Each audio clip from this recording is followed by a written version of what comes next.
Hello नमस्कार, आप सभी का स्वागत है आरएस उत्कर्ष यूट्यूब चैनल पर। आज का हमारा टॉपिक है राजस्थान का एकीकरण, जो कि एग्जाम की दृष्टिकोण से बहुत ही महत्वपूर्ण होने वाला है। तो आइए स्टार्ट करें। सबसे पहले हम बात करें, देखो ये आप सभी को पता होगा कि राजस्थान का एकीकरण जो है वो कितने चरणों में संपन्न हुआ था। तो ध्यान रखेंगे 7 चरणों में संपन्न हुआ था। अगर हम बात करें कि प्रारंभ तिथि से लेकर यानी कि जब तक राजस्थान बना यानी कि समापन तिथि की बात करें तो ध्यान रखेंगे ये इसकी प्रारंभिक डेट क्या थी। तो ये 17 को यानी कि उद्घाटन होने की तिथि निश्चित हुई थी, परंतु ध्यान रखिए यहाँ पर 18 तारीख भी आपको ध्यान रखनी है। तो 18 मार्च 1948 से जो है राजस्थान का एकीकरण शुरू हुआ था और 1 नवंबर 1956 को क्या हुआ था, इसका समापन हुआ था। अगर आपसे टाइम पूछ लिया जाए कि ये 7 चरणों में जो है कुल समय कितना लगा, ये भी आपसे कई बार पूछा जाता है। तो ध्यान रखेंगे 8 वर्ष 7 माह और 14 दिन जो है इसमें पूरा टाइम पीरियड लगा था। आगे हम बात करें कि एकीकरण से पूर्व राजस्थान में कितनी रियासतें हुआ करती थी और ठिकाने कितने थे।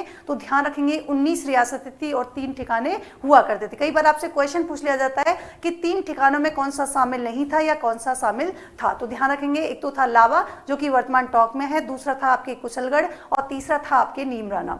ध्यान रखेंगे अगर आपसे पूछ लिया जाए कि उस समय जो है केंद्र शासित प्रदेश भी हुआ करता था, कौन सा, यहाँ पर अजमेर मेरवाड़ा। आगे हम बात करें यहाँ पर कि सबसे प्राचीन रियासत कौन सी थी। तो ध्यान रखेंगे मेवाड़ जो है सबसे प्राचीन रियासत थी।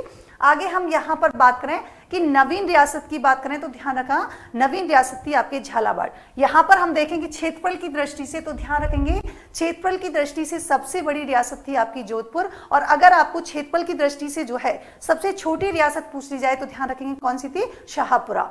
और इंपॉर्टेंट दूसरी चीज क्या है कि जनसंख्या की दृष्टि से जो है सबसे बड़ी रियासत, तो ध्यान रखेंगे ये भी आपकी कौन थी, जयपुर थी। और अगर आपको पूछ लिया जाए कि क्षेत्रफल और जनसंख्या की दृष्टि से सबसे छोटी रियासत पूछ ली जाए तो दोनों में ही क्या होगा, आपको शाहपुरा याद रखनी है। ठीक है, आगे हम यहां पर बात करें प्रथम चरण की बात करें तो आप देख पा रहे होंगे कि प्रथम चरण, एक तो आपको ध्यान रखना है कि डेट कौन सी थी, 18 मार्च 1948 जो है इसकी डेट थी। दूसरा क्या है कि इसका उद्घाटन जो है वो कहां पर होना था, तो लोहागढ़ दुर्ग जो कि कहां पर स्थित है, आपके भरतपुर में, यहां पर इसका उद्घाटन होना था। नाम की बात करें पहली चीज तो इसका नाम क्या था, तो नाम था मत्स्य संघ। कई बार क्वेश्चन पूछ लिया जाता है कि ये जो नाम था वो नामकरण का सुझाव किसके द्वारा दिया गया था। तो ध्यान रखेंगे KM मुंशी के द्वारा जो है ये सुझाव दिया गया था। आगे बात आती है कि शामिल यानी कि इसमें कौन कौन सी रियासतें शामिल थी मत्स्य संघ में, तो ABCD से आपको ध्यान रखना है कौन सी, अलवर, भरतपुर, धौलपुर और करौली। और साथ ही आप लोग ध्यान रखेंगे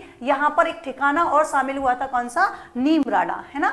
आगे ध्यान रखना विलय पत्र पर हस्ताक्षर की बात की जाए तो 28 फरवरी 1948 को क्या हुआ था, विलय पत्र पर हस्ताक्षर किए गए थे। राजधानी प्रथम चरण की कौन सी थी, ये भी आपसे पूछी जाती है, अलवर थी। राज प्रमुख की बात की जाए तो ध्यान रखेंगे उदयवान सिंह जो कि कहां से संबंधित थे, धौलपुर से, है ना। और उपराज प्रमुख की बात करेंगे तो ये गणेश पाल देव थे जिनका संबंध जो है कहां से था, करौली जिले से था। आगे हम बात करें प्रधानमंत्री किसे बनाया गया, तो सोवाराम कुमावत जो है इनको बनाया गया और ये कहां से थे, अलवर से। कई बार आपसे उद्घाटन करता जो है वो पूछ लिया जाता है, तो ध्यान रखेंगे NV गौडगिल जो है ये क्या थे, उद्घाटन करता थे। आगे हम ध्यान रखेंगे कई एग्जाम में ये क्वेश्चन आपसे पूछा गया है कि ये जो मत्स्य संघ था इसका यानी कि क्षेत्रफल कितना था, तो ध्यान रखेंगे 7536 जो है वर्ग मील इसका क्षेत्रफल था। और किलोमीटर की बात करेंगे तो 12000 वर्ग किलोमीटर था। जनसंख्या एक बार आपके एग्जाम में पूछी गई थी कि जनसंख्या कितनी थी यहाँ की, जो प्रथम चरण की हम बात कर रहे हैं, तो ध्यान रखेंगे 1 करोड़ यहाँ पर कितनी थी आपके 1,83,000 जो है यहाँ पर क्या थी, आपके जनसंख्या थी। वार्षिक आय की बात करेंगे तो ध्यान रखिए कितनी थी, 184 लाख जो है क्या थी, इसकी वार्षिक आय थी। आगे हम यहाँ पर देख पा रहे हैं कि इसमें कौन कौन से जिले थे, अलवर, भरतपुर, धौलपुर और चौथा कौन सा था, आपके करौली। और साथ ही यहाँ पर ठिकाने की हमने बात की थी, कौन सा था, आपके नीमराना ठिकाना। आगे हम देखिए यहाँ पर बात करेंगे द्वितीय चरण की बात करेंगे जिसका जो है टाइम पीरियड कौन सा है, आपको याद रखना है 25 मार्च 1948। एक चीज आप लोग ध्यान रखेंगे कि यहाँ पर मैं बात करूं 3 में तो आपको यानी कि 3 चरण में तो आपको याद रखना है कौन सा, 1948, यानी कि 3 चरण में तो 1948 याद रखना है। 2 चरण में आपको याद रखना है कौन सा, 1949 याद रखना है। और 1 चरण में आपको याद रखना है कौन सा, 1950। और 1 चरण में और याद रखना है कौन सा, 1956। तो कभी ईयर में कंफ्यूज हो जाओ तो इस तरीके से जो है आप लोग याद रख सकते हो। आगे हम बात करें कौन कौन सी रियासतें जो है शामिल हुई थी, तो ध्यान रखेंगे एक तो थी कोटा, दूसरी थी बूंदी, तीसरी यहाँ पर हम देख सकते हैं कौन कौन सी थी, तो यहाँ पर कोटा, बूंदी, झालावाड़, शाहपुरा, किशनगढ़, टोंक, प्रतापगढ़, डूंगरपुर, बांसवाड़ा और इसी के साथ ही ठिकाने की बात करेंगे तो कौन सा, कुशलगढ़ ठिकाना जो है इसमें यहाँ पर शामिल था। लेकिन ध्यान रखेंगे यहाँ पर राजधानी जो है, राजधानी किसको बनाया गया था, तो ध्यान रखेंगे राजधानी जो है बनाया गया था किसको, कोटा को। आगे हम बात करें राज प्रमुख की, तो ध्यान रखेंगे कोटा के ही राज प्रमुख थे जिनका नाम क्या था, भीम सिंह। आगे हम देखें उपराज प्रमुख की बात करेंगे तो ध्यान रखना बहादुर सिंह, और ये कहां से संबंधित थे, बूंदी से। और प्रधानमंत्री की बात पूछ ली जाए तो गोकुल लाल असावा जो है प्रधानमंत्री थे।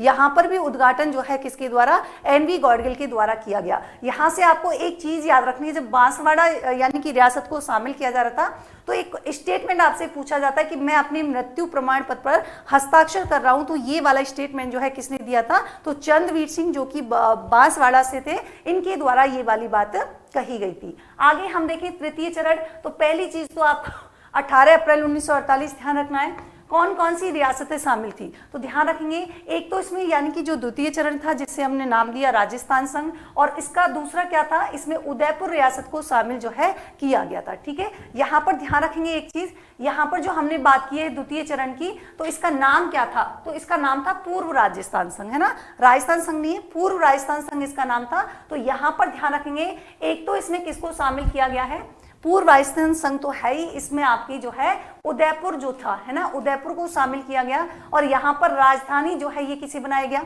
उदयपुर को बनाया गया। राज प्रमुख की बात करेंगे मेवाड़ महाराणा भूपाल सिंह जो है राज प्रमुख थे। उपराज प्रमुख की बात करेंगे तो कोटा महाराज भीम सिंह थे। प्रधानमंत्री की बात करेंगे तो ध्यान रखना माणिक्यलाल वर्मा। उद्घाटन की बात करेंगे तो ये भी आपसे पूछा जाता है, JL नेहरू यानी कि जवाहरलाल नेहरू के द्वारा उद्घाटन किया गया।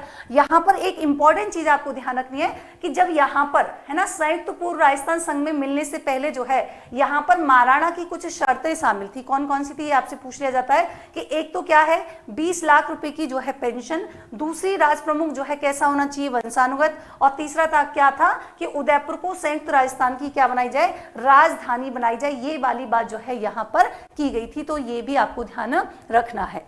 आगे हम देखें चौथे चरण की बात करें तो चौथा चरण जो है 30 मार्च 1949 को कौन कौन सी रियासतें थी, तो ध्यान रखना है एक तो यहाँ पर संयुक्त राजस्थान, है ना, यहाँ पर देखो आप देख पा रहे होंगे इसका नाम क्या था, संयुक्त राजस्थान। तृतीय चरण जिसमें उदयपुर को शामिल किया गया है।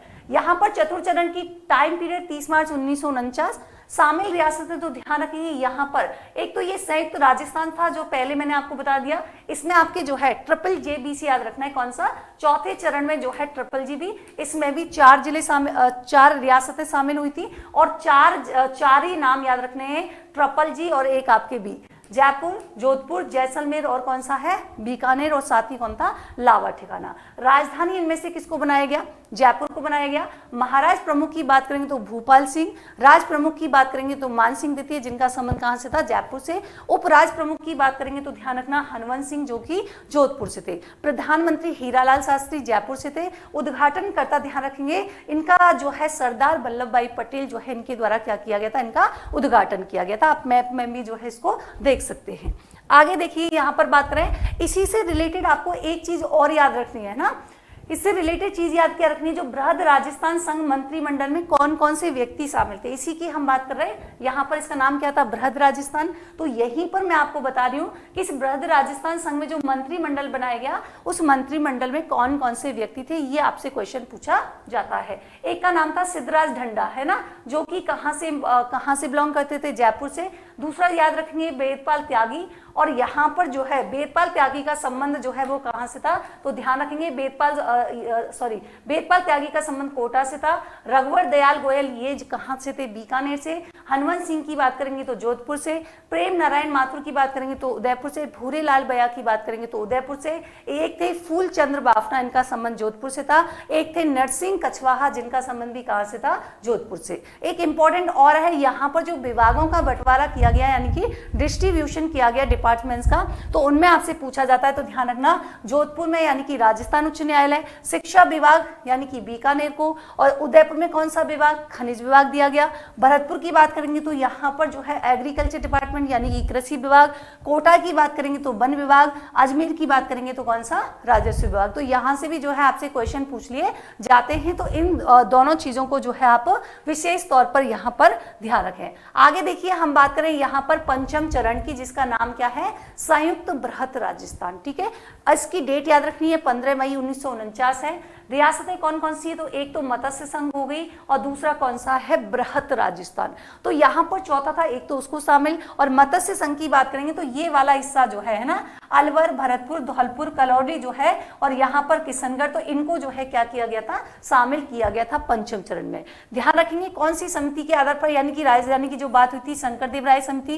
राजधानी कौन सी बनाई गई, जयपुर। महाराजा प्रमुख की बात करेंगे, भूपाल सिंह। राज प्रमुख की बात करेंगे, मान सिंह द्वितीय, जिनका संबंध जयपुर से था। और प्रधानमंत्री, जो कई बार पूछा गया है कि पंचम चरण के समय जो है प्रधानमंत्री कौन थे, तो हीरालाल शास्त्री जो है पंचम चरण के समय क्या थे, यहाँ पर प्रधानमंत्री थे। आगे हम बात करें छठे चरण की, तो पहली चीज तो 26 जनवरी 1950 को जो है छठा चरण, जिसे हम क्या नाम देते हैं, राजस्थान संघ नाम देते हैं। रियासतों की बात करें तो ध्यान रखेंगे, एक तो कौन सा है, संयुक्त बृहत राजस्थान है। इसके अलावा अगर देखें हम यहाँ पर, देखिए इसमें क्या किया गया, सिरोही का विलय किया गया। और ध्यान रखेंगे ये कई बार एग्जाम में पूछा जाता है, आबू एवं देलवाड़ा को छोड़कर किया गया। दूसरी चीज क्या है कि राजपूताना के भूभाग को जो है विधिवत रूप से क्या कर दिया गया था, छठे चरण में राजस्थान नाम दिया गया था।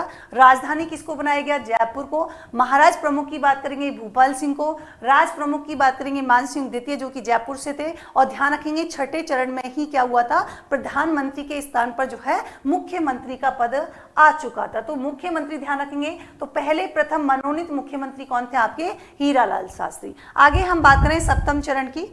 यहाँ पर सप्तम चरण की अगर हम बात करें, देखिए इसका टाइम पीरियड आपको ध्यान रखना है। तो आज का जो वर्तमान स्वरूप है राजस्थान का, है ना, तो राजस्थान जो है ध्यान रखेंगे, ये डेट कौन सी है, 1 नवंबर 1956। शामिल रियासतों की बात करेंगे तो राजस्थान संघ, और इसमें कौन सा, अजमेर मेरवाड़ा, आबू देलवाड़ा तथा मध्य प्रदेश का। यहाँ से जो है क्वेश्चन हमेशा पूछा जाता है कि एमपी के मंदसौर जिले का एक जगह थी जिसका नाम क्या है, सुनील टप्पा। तो इस सुनील टप्पा को तो किसमें शामिल कर दिया गया, राजस्थान में शामिल कर दिया। जबकि झालावाड़ का जो सिरोंज क्षेत्र था, इसको किसमें मिला दिया गया, एमपी में मिला दिया गया। और ध्यान रखेंगे इस प्रकार जो है क्या हुआ, राजस्थान का एकीकरण जो है यहाँ पर संपन्न हुआ। और यहाँ पर मुख्यमंत्री कौन थे, मोहनलाल सुखाड़िया। राज्यपाल की बात करेंगे तो ध्यान रखना, इस समय जो है ना, राज्यपाल का पद का सृजन हुआ। और गुरुमुख निहाल सिंह जो है, इनको क्या बनाया गया, राजस्थान का जो है राज्यपाल बनाया गया। तो ध्यान रखेंगे यहाँ पर हमने बात की राजस्थान के एकीकरण की। और हम बात करें कि उत्कर्ष जो है दिवाली के शुभ अवसर पर जो है आपके लिए ट्रिपल धमाका लेकर आया है। इसकी डेट जो है 3 नवंबर की है, जिस पर जितने भी आप सिविल सर्विसेज की ऑनलाइन कोर्सेज परचेज करते हैं तो उनमें पाएंगे आप 90% डिस्काउंट। इसी के साथ ही एक्स्ट्रा 3 मंथ की वैलिडिटी। और यही नहीं, लाइव फ्रॉम क्लासरूम जो है उनके साथ जो है रिकॉर्डेड क्लास भी आपको फ्री दी जाएगी। तो आपको जो है अगर उत्कर्ष के साथ जुड़ना है तो ये कोर्स जो है आप परचेज कर सकते हैं। ऐसे ही हमारा निर्मल बैच प्रीलियम चल रहा है, इसमें 7 से 8 घंटे की क्लासेज होंगी। फीस आप देख सकते हैं, एक स्टैंडर्ड फीस है, एक प्राइम फीस है, जो है दिवाली के अवसर पर जो है इसको कम किया गया है। तो अगर आपको उत्कर्ष के साथ जुड़ना है तो अभी इनरोल कर सकते हैं। इसके बाद हम बात करें यहाँ पर 4.0 भी है, इसे भी आप लोग देख सकते हैं।